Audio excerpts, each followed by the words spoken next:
सिंध जे इतलात खाते वारे वज़ीर सैयद नासिर हुसैन शाह चयो आहे त इरसा सिंध जे एहतजाज खां पोइ पाणी जी खोट खे सूबनि में बराबरी जी बुनियाद ते विरहाइण जो ऐलान कयो, तॾहिं त हिन ते अमल करणु बाक़ी आहे। बिलावल हाउस कराची में प्रेस कॉन्फ्रेंस दौरान सैयद नासिर शाह वधीक चयो त पाणी खोट दौरान पंजाब में 2 फील्ड्स केनालनि खे खोलण वारो अमल गैर इख़लाक़ी, गैर क़ानूनी ऐं गैर आईनी आहे। सैयद नासिर शाह चयो त सिंध में हिन वक़्तु 33% पाणी जी खोट आहे। अहिड़ी सूरत-हाल में फील्ड केनालनि खे खोले नथो सघिजे। पीटीआई हुकूमत सिर्फ़ हिकु सूबे खे 15% पाणी घटि ॾिनो।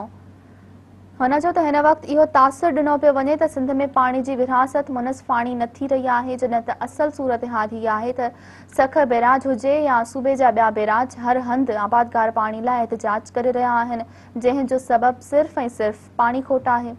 हुन चयो त पाणी जी खोट सां न सिर्फ़ सिंध खे नुक़सानु थी रहियो आहे, पर इहो पूरे पाकिस्तान जो नुक़सानु आहे। हुन चयो त कराची जी आबादी ॾींहों ॾींहुं वधी रही आहे, जंहिं जो सबबु इहो आहे त ॿियनि मुल्कनि ऐं सूबनि मां माण्हू अची कराची में आबाद थी रहिया आहिनि, जंहिं सबबु मसइलनि में बि इज़ाफ़ो थी रहियो आहे, जंहिं लाइ सिंध हुकूमत कोशान आहे।